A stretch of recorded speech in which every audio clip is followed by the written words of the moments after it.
만약에 250만 원인데 내가 막 월세 또 50, 60, 70 내고 있다. 야, 그러면 이건 정말 95만 원 저축하기도 만만하지가 않지. 그거 뭐 그렇게 궁상 떨어가지고 뭘 그렇게 뭐가 차이가 나냐 이렇게 얘기하는데 아니에요. 5년, 6년이 지나서 실제로 그 정도 소득인 분이 1억을 딱 자본을 갖게 되면 이 올라가는 자존감이 장난이 아니에요, 이게. 예를 들면 이런 거죠. 특별한 경제 강의, 머니 특강. 안녕하세요. 주식초등학교 구독자 여러분. 오늘 특강을 맡은 저는 머니 트레이너 김경필입니다.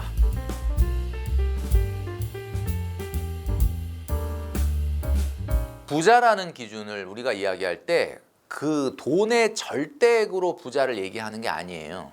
내가 성장한다, 발전한다라는 것은 내가 지금은 마이너스야. 내가 1억이 마이너스가 있어요. 그럼 마이너스가 있다는 건 뭐냐면 언더그라운드에 있다는 거잖아요. 그런데 내가 만약에 이 대출을 상환 계획을 세워가지고 열심히 상환을 하면 언젠가 나는 땅 위로 올라올 수가 있는 거예요. 그러니까 마이너스에서 플러스의 세상으로 나올 수 있는 거죠. 그러니까 대출이 있는 분들, 내가 진짜 0에서 시작하면 내가 저축을 하겠는데 난 마이너스야. 그러니까 저축 못해. 이렇게 얘기하시는데 원금 상환하는 게 저축 아닙니까? 저축이라는 거는 내 돈이 늘어나면 저축이에요. 지금 여러분 마이너스 1억이었는데 1,000만 원 모으면 마이너스 9천 늘어난 거 아닙니까? 마이너스 1억에서 마이너스 9천 늘어나는 거잖아요. 그러니까 여러분 원금 상환 먼저 할까요? 저축 먼저 할까요? 이건 고민할 필요가 없습니다. 만약에 여러분들이 학자금 대출을 받았는데 학자금 대출이 2%다. 그리고 이 학자금 대출은 막 빨리 안 갚아도 돼. 막 뒤로 막 미룰 수 있다. 그러면 학자금 대출은 굳이 저는 빨리 강박적으로 갚을 필요는 없다고 보거든요. 물론 그걸 갚을 돈을 가지고 안 갚고 유흥이나 레저에 쓰면 안 되겠지만 어차피 저축을 하고 돈을 모은다면 2% 1%짜리 학자금 대출을 그렇게 강박적으로 갚는 건 바보죠. 왜냐하면 여러분 1,000만 원이 지금 학자금 대출이 남아 있어요. 지금 현재 화폐 가치 1,000만 원 갚으실래요? 아니면 10년 후에 현재 그 당시의 가치로 1,000만 원 갚으실래요? 지금 1,000만 원의 가치가 훨씬 더 높죠. 그러니까 10년 이후로 미룰 수 있다면 물론 미루는 동안에 내야 될 이자가 있긴 하지만 그 이자가 지금 우리 시중금리의 4% 5%보다 훨씬 낮은 1, 2%라면 저는 저축이 낫다고 보죠. 그러나 그게 아니라고 한다면 학자금 대출이 아니고 뭐 대체적으로 예적금 이자보다 높은 4%, 5%, 6%라 그러면 그걸 먼저 갚는 것이 맞는 거고 그걸 갚으면서 갚아도 저축이 안 돼. 저축이 안 되는 게 아니에요. 지금 저축하고 계신 거예요. 여러분 지금 땅속에서 땅 위로 열심히 올라오고 계신 거예요. 그러니까 여러분 대출을 먼저 갚을까요? 뭐 저축을 먼저 할까요? 라고 하는 질문에 대해서는 답이 딱 명확합니다. 근데 이제 이런 건 있겠죠.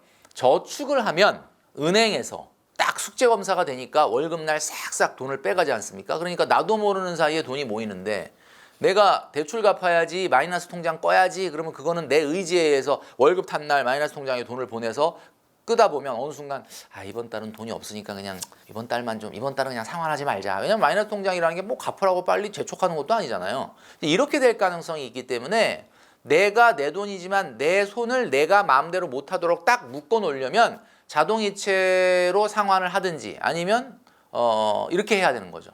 안 그러고 그냥 내 의지에 의해서 내가 좀 여유 있을 때 갚을게. 그러면 갚을 일은 아마 없을 거다. 돈 관리를 진짜 잘하고 돈을 잘 모으는 사람은 자기 돈을 자기 돈이라고 생각 안 합니다. 그러니까 이거는 아주 너무나 명확한 거다라고 말씀드릴 수 있어요. 자, 이 세상에는 두 종류의 사람이 있습니다. 어떤 사람이냐면 저축을 하고 그 다음에 남는 돈을 쓰는 사람. 그리고 돈을 쓰고 혹시 남으면 저축해야지 라는 사람. 이 두 종류밖에 없거든요. 그럼 어떤 사람이 1억 모으기를 할 수 있느냐? 그건 뭐 너무나 불보듯 뻔합니다. 일단 1억 모으기를 해야지라고 생각하고 아껴야지라는 생각을 하면 무조건 1억 모으기는 실패예요. 내가 이 영상을 보시고 나도 1억 모으기를 한번 도전해야지라고 마음을 먹었다. 그러면 가계부를 뒤적뒤적하면서 뭘 아낄 건지를 생각하지 마세요. 뭘 아낄 건지 생각해서 하다 보면 1억 모으기 못합니다. 왜? 아낄 게 있던가요? 여러분 가계부를 보면서 1억 만들기, 1억 모으기 저축해야 되니까 빨리 뭘 아낄지 생각해보자. 커피를 막 3잔 먹던 거 한 2잔만 먹고 1잔만 먹고 그 다음에 뭐 택시를 좀 타고 다니던 거 안 타고 자 이래서 1억 모으기 할 수 있을까요? 안 됩니다. 이게 왜 그러냐면 여러분이 방법이 잘못됐다는 거예요. 제가 아까 말씀드렸잖아요. 두 가지 종류의 사람이 있다. 저축하고 남는 돈으로 쓰는 사람. 그 사람이 돼야 되는 겁니다. 그러니까 1억 만들기, 내 소득에 적절한, 제가 이제 좀 이따 말씀드리겠지만 적절한 수준의 1억 만들기를 하는 그 저축액을 해야 되는 거예요. 하고 나면 어떻게 됩니까? 누울 자리를 치워버리니까 발을 뻗을 수가 없고 돈이 부족하겠죠. 어떡하지? 이 돈 갖고 내가 한 달 살 수 있을까? 만약에 한 달 못 살게 되면 그 적금은 깨야 되는 거예요. 근데 적금을 깨는 한이 있더라도 저축을 먼저 해야 되는 겁니다. 그래야 성공할 수 있는데 내가 이 적금 금액이 남을 수 있도록 어떤 소비를 저축을 할까 절약을 할까 맨날 고민하다가 3개월 그냥 지나가거든요. 영원히 못해요. 영원히 한 3개월 동안 씨름을 합니다. 가계부를 들고 내가 1억 모으기 저축 해보려고 뭘 아낄까 막 아껴도 봐. 실제로 막 아껴. 하던 지출을 안 해보고 막 그러다가 본인이 포기를 하면서 이럽니다. 내 잘못이 아니다. 이건 내가 아껴봤는데 내가 노력 안 한 게 아니야. 해봤는데 이거 안 아껴지지가 않아. 이거 내 잘못이 아니고 이건 월급을 적게 주는 회사 잘못이다. 이러고 본인한테 면죄부를 딱 주면 마음이 편안해지는 거죠. 나는 내가 잘못하는 거 아니야. 그래서 못하는 거예요. 굉장히 간단합니다. 그래서 여러분 제가 늘 말씀드리는 거지만 선저축을 하십시오. 선저축을 하고 남는 돈이 없어서 중간에 적금 깨면 어떻게 해요? 그 적금이 보험이 아니지 않습니까? 아니 적금 깬다고 누가 무슨 원금을 여러분 뺏어가는 것도 아니고 무슨 페널티를 주는 것도 아닌데 3개월 하다 깨던 6개월 하다 깨던 사람은 언젠가는 합니다. 여러분 선저축을 무서워하시면 안 된다. 이게 가장 중요한 마인드셋이에요. 그리고 여러분들이 1억 모으기라고 하는 이 강력한 첫 번째 허들을 넘을 수 있느냐 없느냐. 은행에 가서 여러분들이 생각하는 기간으로 은행 직원한테 한번 얘기를 해보시죠. 4년 6개월 만에 1억 모으려면 얼마 넣어놔야 돼요? 이러면 은행 직원이 뭐라고 하는 줄 아닙니까? 잠깐만요. 바로 계산해 줍니다. 왜냐? 그분들은 1억 모으기 손님이 엄청 많이 왔다. 딱 가면 1억 모으기 하시려는구나. 이게 그냥 대한민국의 그냥 다 하나의 문화예요. 여러분 진짜 가서 은행 가서 물어보세요. 그러니까 선저축의 마인드셋이 제일 중요하다고 제가 말씀드렸잖아요. 근데 1억 모으기를 어떻게 할 거냐라고 봤을 때 똑같은 금액으로 몇 년간 내서 1억 만들기를 하겠다라고 하시면 안 돼요. 그러니까 이게 왜 문제냐면 제가 계산을 해봤거든요. 요즘 금리가 조금 이제 적금 금리가 좀 낮아졌어요. 그래서 3.5 굉장히 좋은 게 한 3.5야.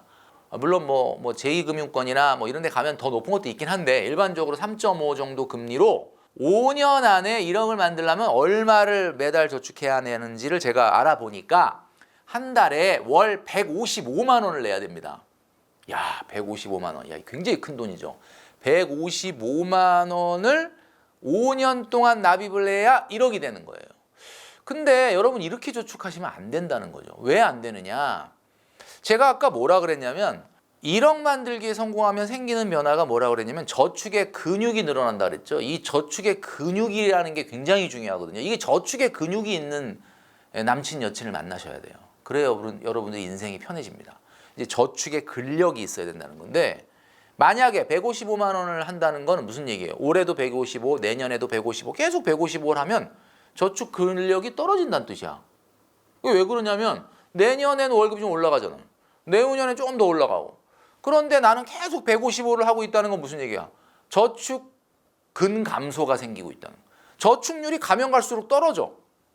이게 문제가 있다는 거죠. 그러니까 이렇게 하면 안 되고 오히려 155라는 그 금액이 사실 좀 너무 좀 무리다. 너무 사실 좀 힘들다. 돈을 한 500, 600 정도 월급을 타는 분이라면 또 혹시 모르겠는데 나는 한 300만 원대라서 난 이게 155만 원이 만만치 않다. 월세, 전세금 대출 이자 내고 이렇게 하시는 분은 130으로 하는 거예요. 130. 130으로 시작을 하는 거예요. 대신에 근력을 키워서 내년에는 10%를 더 해야 됩니다. 그러니까 130으로 시작을 하고 내년에 13만 원을 더 해야 되는 거예요. 143이 돼야 되는 거예요. 그 다음 해에는 또 13만 원이 늘어나서 156만 원이 돼야 되는 거죠. 이런 식으로 매년 13만 원이 늘어난다. 근데 여러분 잘 보세요. 13만 원이라는 돈이 1년간 여러분들이 저축을 해왔다면 그 다음에 급여도 올라가고 하기 때문에 13만 원 저축이라는 거는 충분히 마음먹기에 따라서 할 수 있는 저축이에요. 자, 그러면 155만 원을 5년 동안 똑같은 금액을 내서 1억을 만들 수도 있겠지만 그렇게 되면 저축의 근육이 감소한다고 그랬으니까 130으로 시작을 하고 매년 13만 원씩 증액을 해서 5년 딱 되면 그것도 1억이거든요. 저는 이 뒤에 방법이 훨씬 더 좋다라고 봅니다. 그러니까 이렇게 하셔라 라고 말씀드리고 싶은 거죠. 근데 이제 이렇게 얘기를 하면 또 많은 분들이 야 130도 그거 뭐 월급 한 300 이상 타는 사람이나 하는 얘기지, 나는 진짜 사회초년생이라서 이게 월급이 한 250밖에 안 된다. 그러면 어떡하냐, 나도 1억 만들게 하고 싶다. 자, 그러면 여러분 잘 보세요. 130이 물리적으로 저축이 안 된다라고 한다면 저는 이런 말씀 드리고 싶습니다. 사실 130만 원이 물리적으로 저축이 안 된다 그러면은 그건 누구 잘못입니까? 그 누구 잘못이에요? 뭐 사회 탓이에요? 아니면 뭐 부모님 탓이에요? 아니면 뭐 회사 탓이에요? 여러분, 제가 수많은 우리 젊은이들을 만나서 대화도 하고 멘토링도 하고 뭐 독서 토론도 하고 상담도 하고 많이 해봤는데 N잡의 열풍이에요. 지금 굉장히 N잡을 많이 하고, 저는 깜짝 놀란 게 저 때는 그런 게 없었거든요. 나도 알았으면 했었을 텐데 그 당시에는 그런 게 없었어요. 옛날에 90년대에는 N잡을 하는데 이게 진짜 희한한 게 여러분, 소득이 높은 사람만 해 N잡을. 그거 희한하더라고요. 100%는 아닌데 제가 만나본 분들 중에 급여가 30대 초반인데도 뭐 500, 600 뭐 이렇게 뭐 개발자라든지 아니면 좀 무슨 IT 회사를 다니고 굉장히 뭐 급여가 높은 친구들도 있더라고요. 근데 그런 친구들은 오히려 N잡에 관심이 많아. 근데 급여가 좀 낮잖아요. 상대적으로 안 합니다. N잡을. 왜 안 하느냐? 내가 보기에는 야, 그 지금 너무 사회 초년생이라 월급도 작고 그러니까 N잡 같은 거 할 것 같은데 안 해. 왜 안 하느냐? 소득 낮은 거 자체가 피곤한 거야. 지금 소득이 낮다는 것 자체가, 똑같이 8시간 일하고 들어왔는데 막 400, 500, 600 받는 친구들은 뭔가 내가 400 이게 조금만 더 하면 될 것 같은 거야.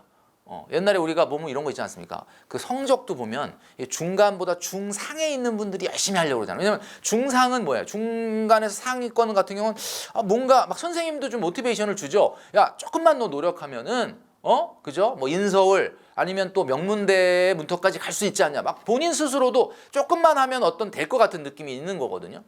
그러니까 500, 400, 500, 600을 받는 분들이 오히려 N잡에 더 열성적이에요. 근데 200, 300은 똑같이 8시간 일하고 왔는데 피곤한 거야. 이거 자체가 피곤해. 그러니까 피곤하니까 어때? 그냥 오늘 고생한 나한테 보상해야 된다. 내가 무슨 N잡을 하냐. 주말에 쉬어야 된다. 주말에 놀러 가야 된다.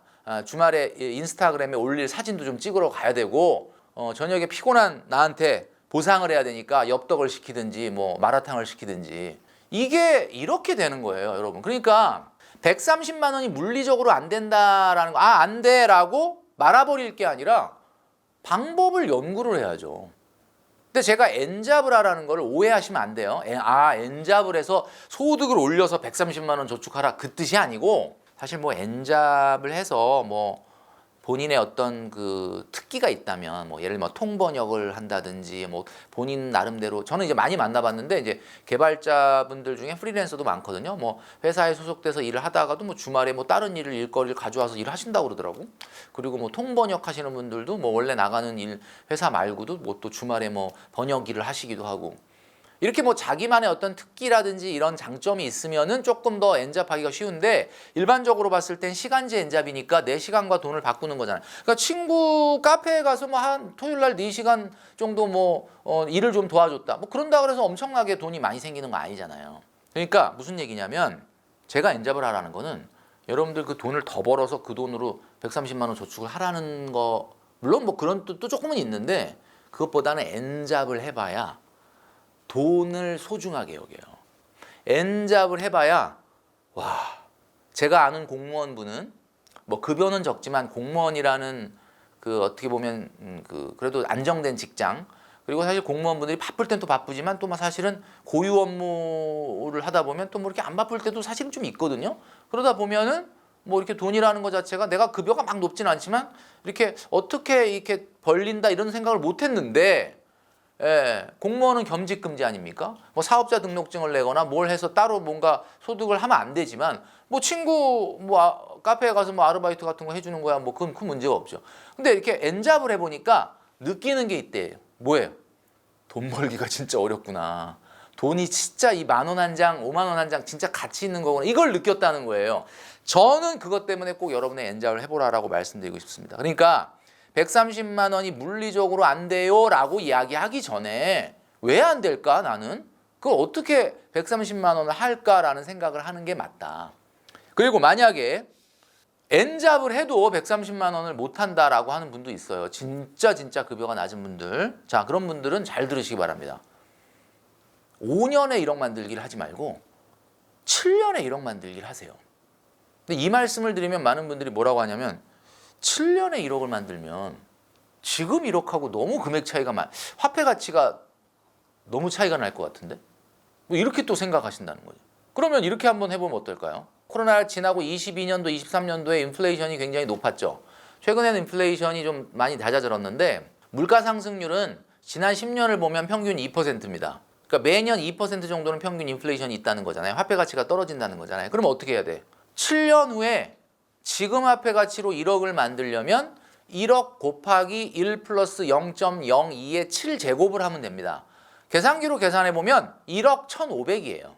아, 그러니까 7년 후에 1억 1,500을 모으면 지금 1억하고 똑같은 거예요. 그럼 됐지 않습니까? 여러분이 남들은 뭐 4년 5년에 1억 만드는데 7년에 만들려고 그랬다고 또 아씨 그 7년에 만들면 그 1억이 지금 1억 아니잖아요. 또 이렇게 얘기할까 봐 내가 또 얘기하는 건데 그럼 1억 1,500 만들면 돼요. 자, 1억 1,500 어떻게 만드느냐? 한 달에 95만 원을 하세요. 이제 100만 원도 안 되는 저축입니다. 95만 원을 해요. 그리고 내년에 10만 원만 증액을 해. 10만 원은 진짜 마음만 있으면 할 수 있는 증액이에요. 진짜. 그렇게 해서 7년을 가면 딱 1억 2천이 나옵니다. 1억 1,500 모으라고 그랬는데 왜 1억 2천을 모았느냐? 500은 유럽 여행 가야죠. 그러니까 7년 정도 고생한 나한테 최소한 그 만기 때 나한테 보상이 들어있는 리워드가 들어있는 저축이야. 그 7년 동안 막 힘들 때마다 뭘 생각해야 돼? 내가 이거 끝에 딱 1억 1,500 모으면은 나는 유럽으로 500만 원이면 그래도 뭐 나름 그죠? 괜찮게 갔다 올 수 있어요. 이렇게 유럽 여행을 가야 되는데 1억 모으지도 않고 냅다 카드로 긁고 유럽 여행 갔다 오신 분들 반성하셔야 됩니다. 로마인 이야기 3번도 안 읽고 유럽 가가지고 무슨 내용인지 이해가 돼요 그게? 뭔 소린지도 모르고 그냥 가이드가 얘기하는 거 따라다니면서 사진만 찍고 오고 갔다 와가지고 그 톡파원 25신가? 뭐 그거 보면서 나 저기 갔었는데 뭐 이런 소리나 하고. 자, 여러분 그건 유럽 여행이 아닙니다. 여러분 최소한 1억을 모으고 나서 지금 화폐 가치로 자 월급 250만 원인 분도 1억 모으기 할 수 있습니다. 예. 그리고 나서 유럽 여행 갔다 오세요. 유럽 가서 그 에펠타워 앞에 막 사진 찍는 한국 사람들 있잖아요. 그 사람들 중에 최소한 1억을 모으고 자기 보상으로 온 사람 같은 경우는 그 여행 기간 내내 해피하죠.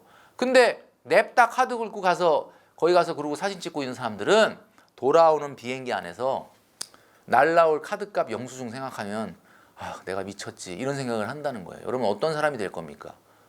여러분 그래서 요 소득에 맞는 1억 만들기를 꼭 하셔라 라고 말씀드리고 싶습니다.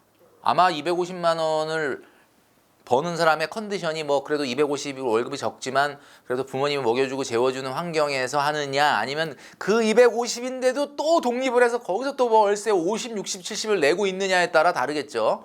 만약에 250만 원인데 내가 막 월세 또 50, 60, 70 내고 있다. 야, 그러면 이건 정말 95만 원 저축하기도 만만하지가 않지. 지금 매일 뭐 편의점에서만 식사를 하고 정말 걸어 다니고 뭐 정말 핸드폰도 알뜰폰 쓰고 뭐 이런 친구들도 있거든요. 그렇게 해서 근데 이제 안 모으는 분들은 그래. 야, 그거 뭐 그렇게 궁상 떨어가지고 뭐 그렇게 뭐가 차이가 나냐 이렇게 얘기하는데 아니에요. 5년 6년이 지나서 이 250만 원을 버는 분이 그때도 뭐 급여가 250은 아니겠지만 어쨌든 이제 워낙 낮게 시작을 했으니까 급여가 막 엄청나게 높아지진 않았을 거 아니에요. 그 모습을 보고 야야 너 무슨 뭐 얼마나 무슨 부귀영화를 누리려고 그러고 살아 이렇게 얘기했던 사람들의 이야기가 쑥 들어갈 겁니다. 왜? 실제로 그 정도 소득인 분이 1억을 딱 자본을 갖게 되면 이 올라가는 자존감이 장난이 아니에요 이게. 여러분 돈이라는 건 상대적인 거거든요. 그러니까 예를 들면 이런 거죠. 한 3억 정도가 있는 30대 초반이 3억이 있어. 와, 순자산이 3억이 있어요. 근데 한 달에 한 500, 600씩 써. 맨날 명품 사고. 그 친구하고 이분처럼 한 달에 한 150만 원 가지고 알뜰살뜰 쓰고 그러고 있는데 이 사람 1억 모았다. 누가 부자입니까? 3억 가진 사람이 부자다라고 생각하겠지만 아니거든요. 왜냐하면 이 사람은 자기가 소득이 딱 끊어지고 500, 600을 쓰던 습관을 자기가 갖고 있는 자산으로 버티면 몇 개월 버틸 거냐. 1억 가진 사람이 165만 원을 가지고 버티는 거는 이거 5년도 더 버텨요. 제가 얘기하는 건 뭐냐면 자기가 갖고 있는 순자산 나누기 자기가 한 달 쓰는 생활비를 나눠보면은 이게 자기 경제력 지수라고 볼 수가 있거든요. 그러니까 무조건 돈이 많은 게 부자의 개념이 아니라 적게 쓰더라도 좀 행복하게 지낼 수 있는 사람. 그러니까 제가 아까 말씀드렸지 않습니까? 일상에서 행복을 못 느끼는데 탈출해서 행복을 느낄 것 같아. 탈출해서 느끼는 잠깐 행복 느껴보셨겠지만 그거는요 그냥 순간적인 도파민 중독이에요. 여러분 막 해외여행 가면 막 해방감이고 너무 좋죠. 근데 뭐 어떻게 거기서 외국에서 계속 살 거예요? 아니잖아. 언제면 돌아오잖아. 돌아오면 또 일상이잖아. 그럼 돌아오면서 또 내일 출근해야 돼. 그러면 여러분들은 패배자야. 계속 그 회사 갈 때마다 힘들어, 가기 싫어, 짜증. 결국 직장 내에서 일터에서 여러분들이 성장하고 발전하고 보람을 느끼고 기쁨, 행복을 느끼지 못하면 그냥 무조건 실패해요. 왜? 여러분들이 아무리 매년 상하반기로 유럽 여행을 해외여행을 간다고 해서 그게 뭐 사실 1년 365일 여행지에서 보내는 시간이라는 거 뭐 열흘 이내 아닙니까? 그럼 결국은 350일이 있는 일상에서 승부를 걸어야지 어떻게 무슨 여행에서 승부를 거냐. 그거는 안 되는 일이거든요. 그러니까 여러분 근본적으로 여러분이 일하는 일터에서 행복을 느껴야 돼요. 지금 그게 안 되고 있잖아요. 진짜 심각한 겁니다. 그 사람은 돈을 아낄 수도 없어. 내가 이런 영상을 딱 보고 딱 느낌이 와서 그래 나도 한번 해봐야지라고 느끼는 사람은 일상에서 행복을 느끼는 사람은 도전할 수 있지만 일상에서 행복을 못 느끼는 사람은 아껴보라 그래도 아껴지지가 않아요. 왜? 탈출해야 되거든. 일상이 무조건 싫은 거야. 여러분 일요일 날 저녁에 한번 생각해 보시면 와 내일 회사 또 간다. 가슴이 설레. 내일 만나게 될 동료 그리고 또 선배 또 후배 그리고 직장 동료들과 또 같이 일 얘기하고 또 같이 밥을 먹고 또 그 안에서 막 씨름하면서 회의하면서 막 정말 그 보람을 느꼈던 막 그런 장면들이 막 떠오르면서 막 가슴이 쿵쾅쿵쾅 뜁니다. 내일 이제 빨리 내일이 와서 가고 싶다. 뭐 그런 적 있습니까, 여러분? 근데 그것까지는 안 바라지만 내가 그래 일하면서 느끼는 행복이 문득문득 있어야 돼. 와, 그래 뭔가 어떤 프로젝트를 하나 해결했을 때, 하나 완성했을 때, 또 만들었을 때, 뭐 어쩔 때는 좀 혼나기도 하고, 어쩔 때는 좀 뭐 야근을 하면서 괴로울 때도 있지만 그 안에서 여러분들이 성장하고 발전하고 기쁨을 느끼는 행복이 있어야지. 그래야 여러분이 돈도 모을 수 있는 거죠.